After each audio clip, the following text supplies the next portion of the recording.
Father Colin Blatchford, welcome to Power and Witness podcast, and you are the Associate Director of Courage and Encourage. And let's give a quick thumbnail of what those two groups are. Sure. Courage International was founded in 1980. Cardinal Terence Cook in New York, he was Cardinal Archbishop in New York, was looking at the West Village and the Stonewall area where they had the Stonewall Uprising for gay rights. And he said, you know, there's got to be something for those who struggle with this, who want to live their faith. And so he went to Father Groeschel and he said, you know, I think we can come up with this and there could be something like this. And he goes, and you can run it. And Father Groeschel said, no. But he said, I know a guy. And that was Father John Harvey. He was an oblate of St. Francis de Sales from Philadelphia. And he'd been doing this particular kind of ministry, working with individuals who experience same-sex attraction, but who are trying to live the church's teaching of chastity. And for probably 15, 20 years before that, mostly religious and priests, but also laity. And so he went up there for the first time. He met with 5 or 6 guys. They came up with the goals over the course of that first year.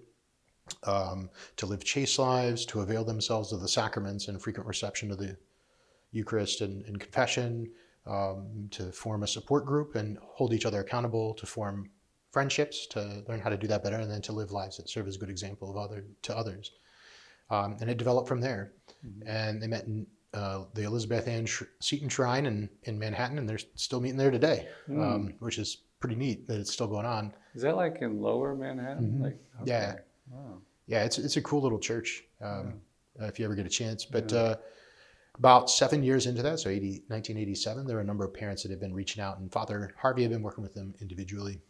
And he realized that maybe there was a place for a support group for parents, loved ones, aunts, uncles, friends who had a loved one in the lifestyle, and they're trying to maintain that relationship while practicing their faith and not compromising those values, but also leading the individual, you know, to the fullness of the truth, but without just beating them over the head, right? Yeah. That's where Encourage,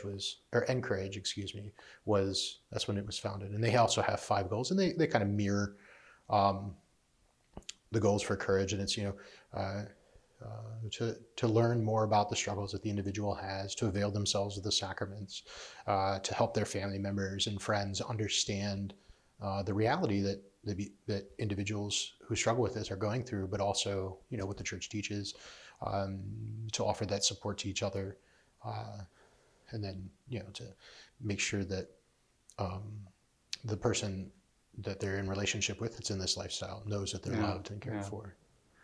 And like in forming friendships, I imagine sometimes there might be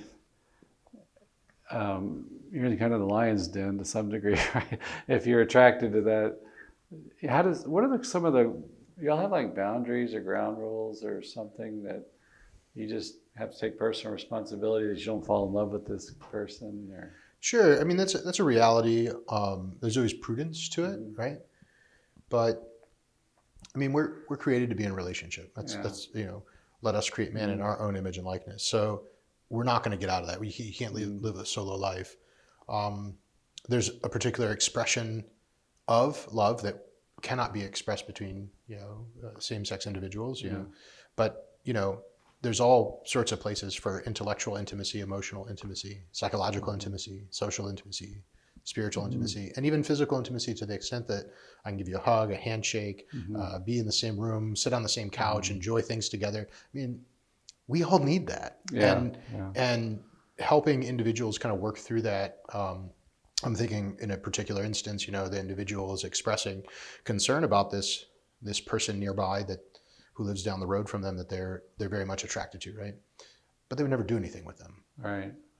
They've made that clear. They've known them for a long time. It's just not even something that would even be on the table. Okay, well, then don't worry about the thoughts that come up. Laugh at them, invite Jesus in, and move on. Yeah. Right? Like, because so we learn through forming habits, and over time we'll do something without even thinking about it, right? Like we go outside with clothes on because it's a habit we've formed. We don't forget to do it. Well, if we've objectified people or seen them as a potential sexual partner, that habit has to slowly be informed. And this isn't about changing an orientation. The church doesn't care about that. She cares if you're virtuous. Mm-hmm. And so if the concern is, well, I keep having these thoughts, we don't really have control over our thoughts. Francis de Sales tells us in the introduction to the Devout Mm-hmm. Life in book 4. But he says we do have the ability to respond to it, right? And Right. so if that thought comes and we find ourselves entertaining it, and then immediately when we become aware, we say, well, no, I don't want to do that. There's nothing wrong with that. That's just us responding to it. And so helping the individual to understand that in the context of a relationship with another, a same-sex person and opposite sex too. Oftentimes there's some affective immaturity in there and maybe struggle with forming intimate relationships with same-sex peers without this sexual component. Mm-hmm. And so like working on that and focusing on that so that we can have a fulfilled and happy life where we know we have a lot of friends, right? We're not alone.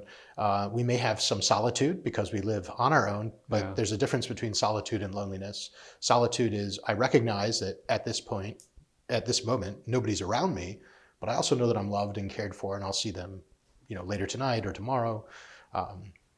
Yeah.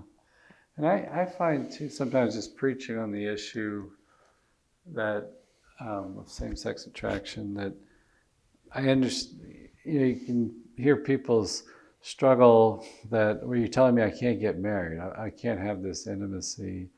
And I think courage has as one of its goals to focus on, you can have deep, rich friendships that are fulfilling. But what do you tell like a person that's same-sex attracted and say, well, you're telling me I can't get married, I got to be alone, quote unquote, rest of my life. Well, and it depends on the person and how I'd approach it, right? So that's going to be unique to the individual, but the basic sort of premises would be, is it a reality that you won't be married? We don't know, right? Like we have members that are married and have children, so they clearly love their spouses. They also don't have it within them, having talked to them, to sexually objectify their spouses who are of the opposite sex. Like it's just not in the way they're made up. But they love them with their whole body and their whole soul. And it's not to say that that's what people have to do. They don't have to go get married. That's not what we want. But what the goal is to focus on the here and now, like what's going on now, and are you forming the healthy relationships now with same-sex and opposite-sex peers? Because if you're not, that's where we need to focus. We don't need to worry about what it'll be like in 20 or 30 years. We can have a mind to it. There could be some prudence maybe, right? But we don't know what God has prepared for us. We're given, oftentimes people say, well, I don't know what my vocation is. When this comes up, they attach it to vocation. And I can just never see myself married to somebody of the opposite sex. I find that repugnant, okay? We were giving our first vocation in baptism, vocation to holiness, universal call to holiness. And I think that it is constituted of two parts. The first is learning to receive God's love as a beloved son or daughter. And then the second part is to share that love with those who we encounter, who are suffering, who don't know the love of God, or who doubt it, or whatever. And we become spiritual parents when we do that. We give birth to God in them, if you will. And that second part, becoming spiritual parents, it's not a consolation because we're not married and don't have biological children. It's constitutive to every single person's vocation. My parents have 10 children, they still have to be spiritual parents to those who they encounter in the world, or they're not fulfilling their universal call to holiness. And they know that. And they talk about, like if you look at mentorship, like why are these, business moguls taking on this person who doesn't make all this money and such, and yet they find so much joy in investing in them, their time, and teaching them how to do things? Well, because it's one of the most joyful things is to give yourself freely to another person for their good. And so by focusing, in on living out those two aspects, first seeing themselves as beloved as son or daughter, and then sharing that with others, finding a way to concretely share that with others, whether that be in, Big Brother, Big Sister, or soup kitchen, or it could be working for the church. It could be all sorts of different ways, right? They're able to then find joy in the midst of the suffering of not having, let's say, a sexual partner at present, right? Or worried about marriage. But as they start to live that and immerse themselves in it, God reveals where he wants them to be. And this is true for any vocation, whether you have same-sex attraction or opposite-sex attraction, if you're young, if you're old, if you have any question about a vocation, right? Like if you're living those two aspects, God's going to show you where he wants you to incarnate his love in the world, whether Right. that be in a family or whether that be in the priesthood or in the religious life. Mm-hmm. And so by focusing on that, we can make great strides in the spiritual life, find joy in the midst of suffering, but also peace and contentment in this life.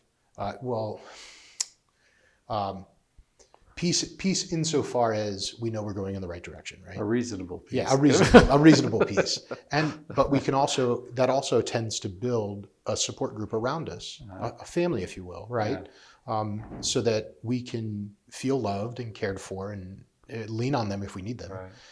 And at that point, then the vocation of where we're going will figure itself out, because we have to have that integration of who I am as a man or a woman and what it means to love as a man other men or women, that, and vice versa for women, right? Like, so that we can take on that role of spiritual parent in the capacity that we've been given by God as men and women, which is a necessary accident to our substance. It's part of who we are, and we can't get rid of it. Now, you've been associate director for 4 or 5 years, and what have you seen? To me, it's interesting too to have like meetings that are mixed. Do you have both kind? Do you separate men from women?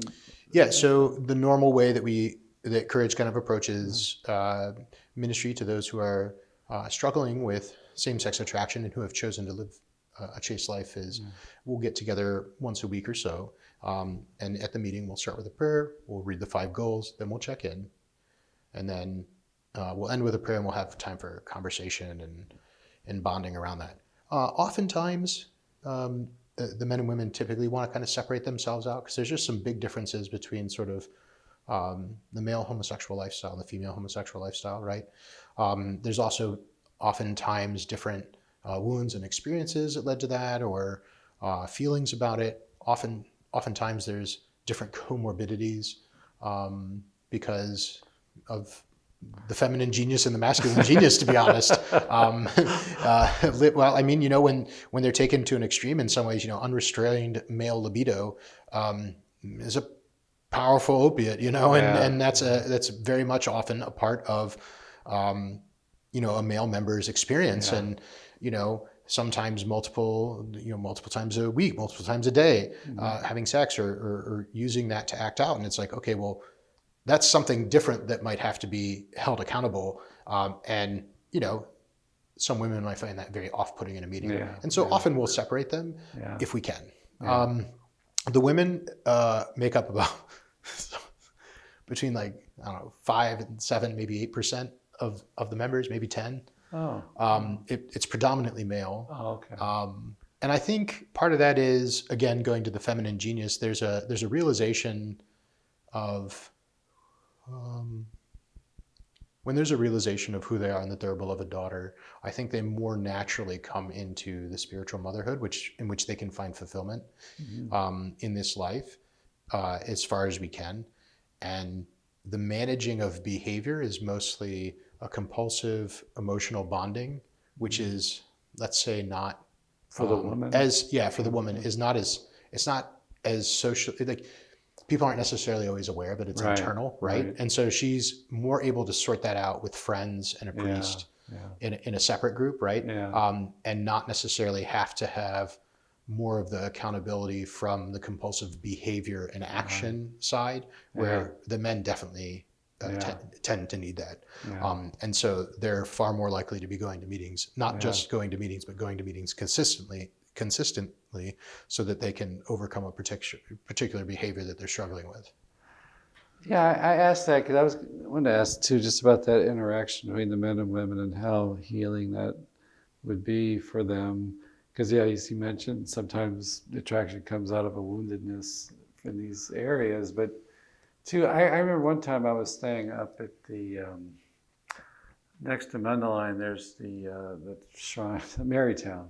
Yeah. And at the time, they were having a Encourage meeting at Mundelein at the seminary in Chicago, and I remember somehow I interacted with some of the meeting members, and it was kind of neat to see the women and the men together.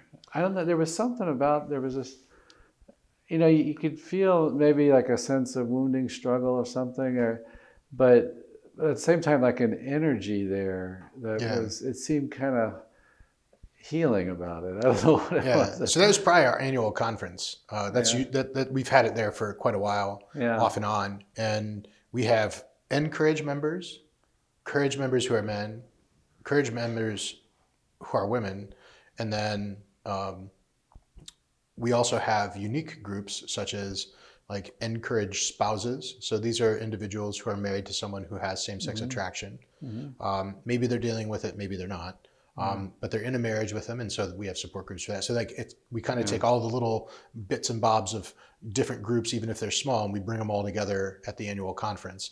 And wow, there's a great camaraderie there, not just because they get to see each other in their little groups, but because they get to look around and go, "We're not alone."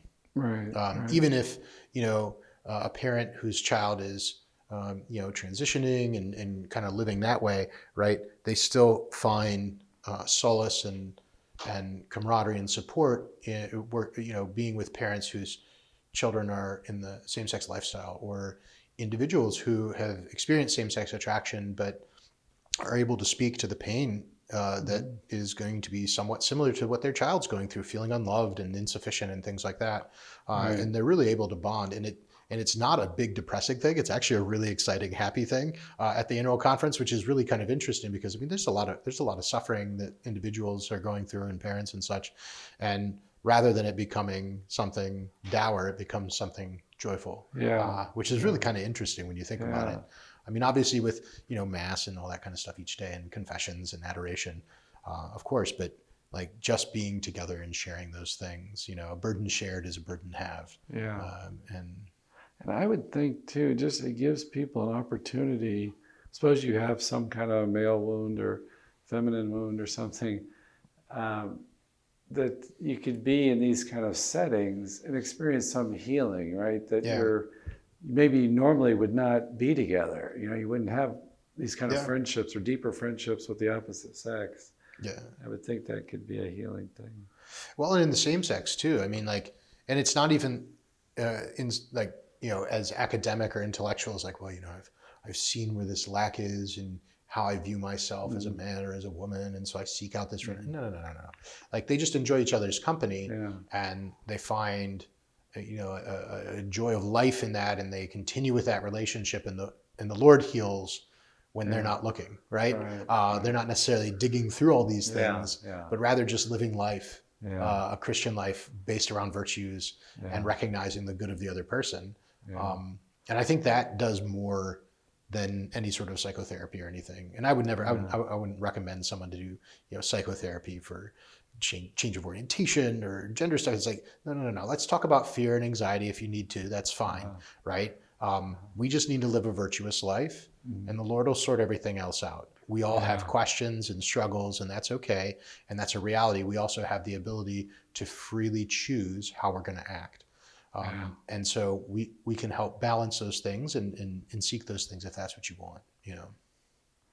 I remember when I was in seminary, like in '02 or something, Father John Harvey came and spoke at the seminary, and the one point I remember him making that struck me was, we speak of same-sex attracted persons, and he said we don't identify people as to their sexual orientation, Yeah. right?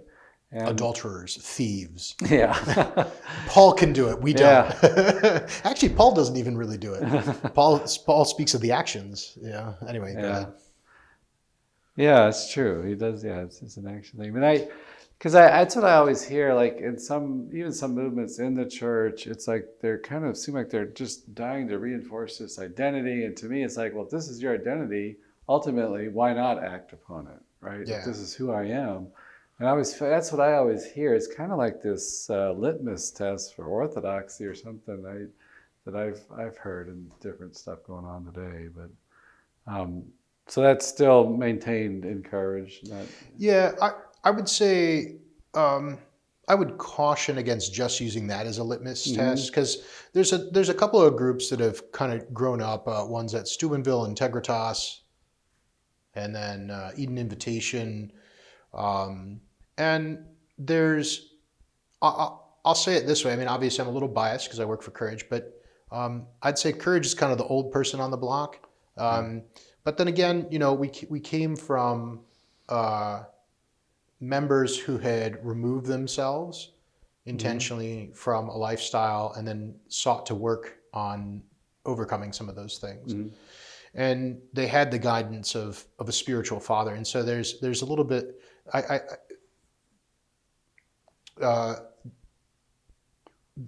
there's a place, right, for a father to say, no, just because you lied to me, you are not a liar. You made a mistake. Yeah.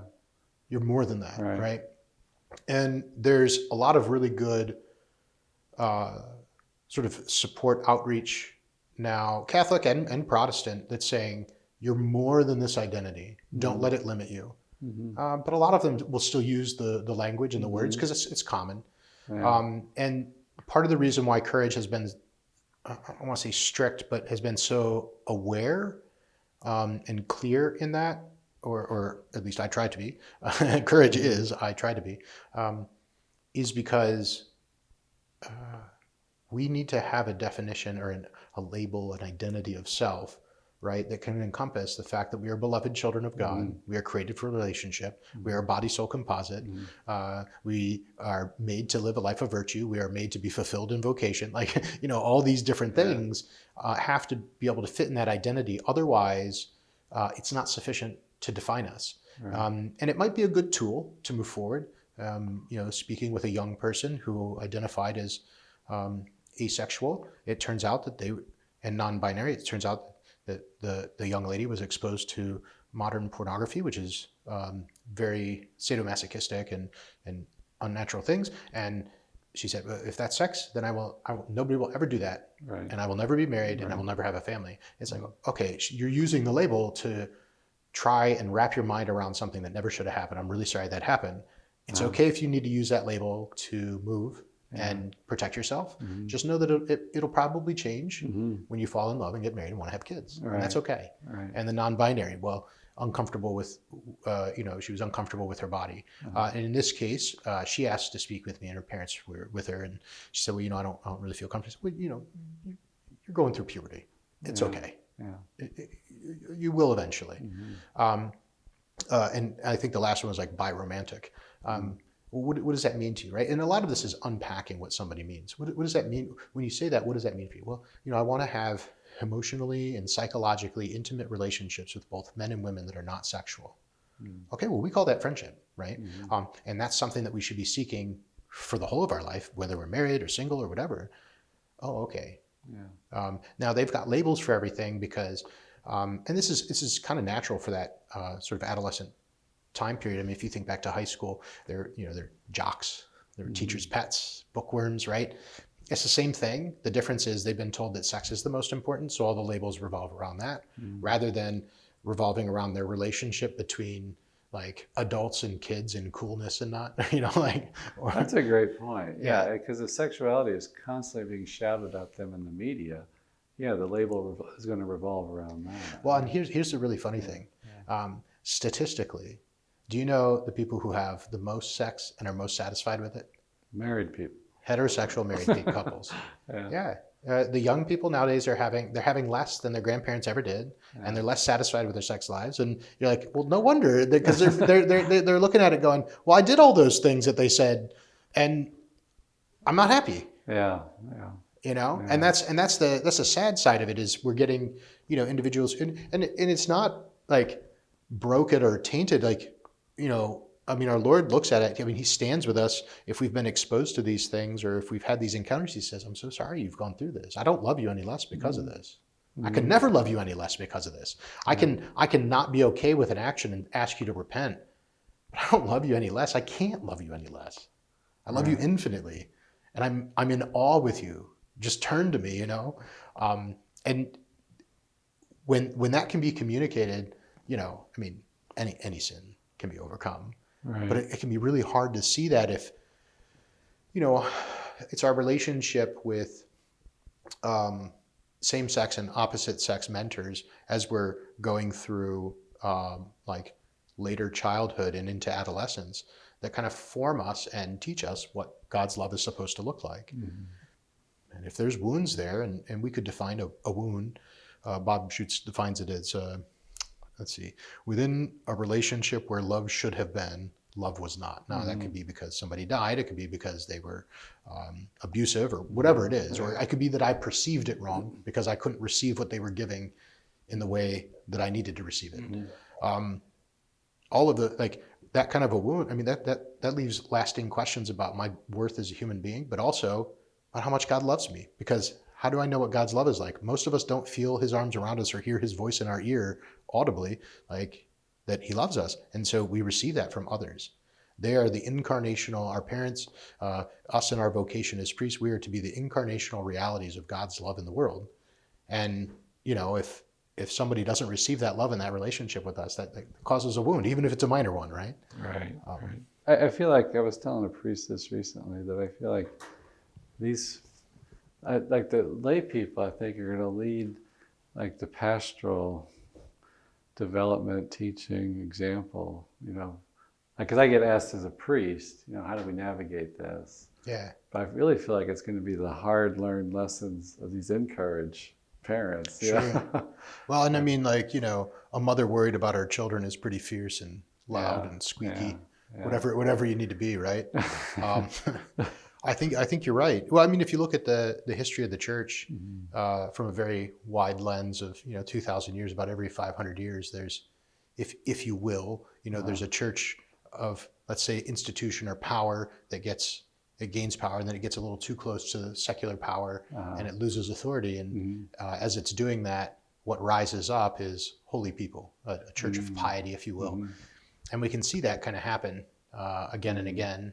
Last time was roughly around the Protestant Revolution, so I think we're looking for another one here soon. And it's not a program, right? It's not a top-down thing. It's people who have said, I must get to heaven. I'm not going to make any excuses. What are some, over the years now, what are some of the comments from members, maybe insights they've given you on friendship, healthy friendship, how to live it, what fosters it? Have you yourself heard some good stories or learned something from being in the group? You never know where that friendship's going to come from, to be honest. You know, people say, well, you know, this is really what I need, or the type of person that I'm most connected to. And, you know, a member who drives 2 hours to go see another member who's really struggling and says, pack your stuff and come to my house. You're going to stay with me for a week till we get this straightened out. Yeah. And they're like, I barely even know you. Like, we're going to get this taken care of. Yeah. We both have a background, you know, like something like that. You're like, well, that's crazy. And then they become the best of friends, and they have like very different personalities and interests and everything, but they're bonded over this. Sometimes it's people that have very similar, you know, likes. But it's always united around this desire to grow in virtue, though. Yeah. And I would say, especially, at least for the men that I've talked to, I think of one member who, older in life, maybe in his 70s, started going to daily mass after he retired, and so for about the last 5-6 years or whatever, and just recently had knee surgery or whatever, and he would get coffee after mass with a group of guys, and they called him up, you know, we really missed you. When are you going to be able to join us? We hope you get better soon. Shattered his world because he belongs with a group of men now. Yeah. It took that long, though. I mean, he's been encouraged for 30 years. Yeah. You know, and so like, and that wasn't one friendship. That was a friendship with a group, right? He had good one-on-one friendships with people, and he still had some real struggles. But here he is. You know, it just kind of opens up the eyes. As far as a lot of it is being able to be truly vulnerable with the other person, open and honest, like full honesty. And for our members especially, right, as they're trying to grow in that holiness with each other, to be open and honest within their relationships with each other, to say, you know, I'm feeling this way, and I know that that's because of this habit, right? But I'm letting you know that so that you can hold me accountable, and so that, you know, we don't, you know, it doesn't, I don't let it keep going, so that I remove it, the secrecy from it, and bring it to the light, so that this is no longer something I have to be ashamed of. Yeah, that's powerful. Yeah, to unite people. Yeah, if you can bring out stuff that you've been ashamed of your life, and then some other person can understand it. Man, Yeah. that's strong. And I would say that's one of the more powerful parts of meeting consistently. And that's why, like with courage, for the individuals who are struggling, we tend to meet once a week if we can. Mm. That's the ideal, Yeah. to kind of build those things and work through them. I remember interviewing a woman that she became Catholic, but in the Protestant church where she was at, the pastor would say, people go where they're loved. Mm-hmm. And I've heard this from parents too, that they're trying to bring back a teenager maybe that's getting involved in the lifestyle. And it's like they found one in particular, I'm thinking of it's on the internet, right? They found this niche spot that they were accepted and quote unquote experienced love, I guess. But and I think it's a powerful message for us trying to help others, right? Sure. We sure we're giving the love message, and we have that kind of acceptance, and that's got to be at the heart, right, of helping people live chaste lives. Well, and I think that's something that we can preach on regularly too. Is like what love really looks like, right? Love is not about me feeling good. Mm-hmm. Never has been, right? Sometimes I might get it, but I mean, like I mentioned, my parents have 10 kids. There are plenty of times they got up and they're like, right? Yeah. And, how many married couples wake up and look over at that person next to them and go, damn it. Or maybe not that far hard, but but then they go about their day loving them and serving and pouring themselves out for them. That's love. Yeah. Right. Yeah. Not well, there's nothing you could ever do that's wrong. Right. We might smack a child's hand when they try to touch the burner on the stove because it's going to harm them. Mm-hmm. It doesn't mean we love them less, right?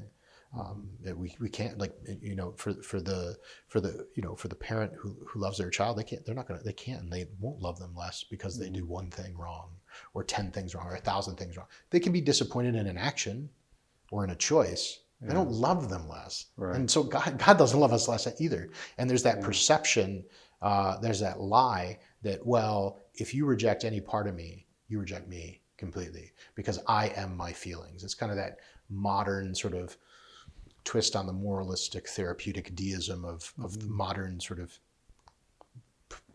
post-Christian culture, where I am my feelings, and so if my feelings cannot be heard, then you are rejecting me. And how many years ago it was like, really doesn't matter what my feelings are, I just need to go take care of work, right?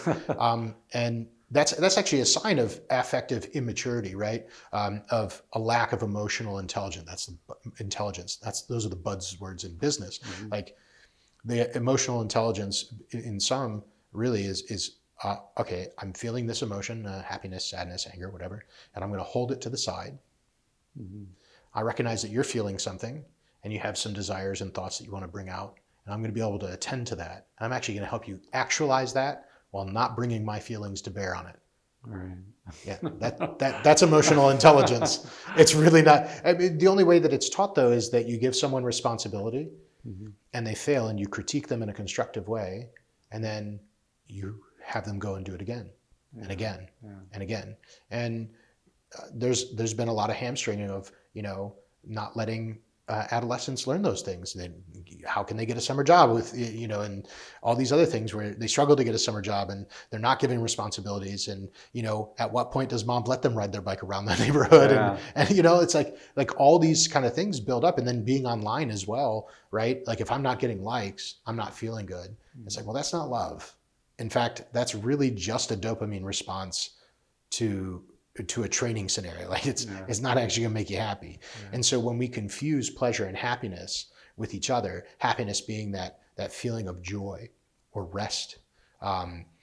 There's a Catholic psychologist, Conrad Bars, he's since passed away. His daughter has continued his legacy.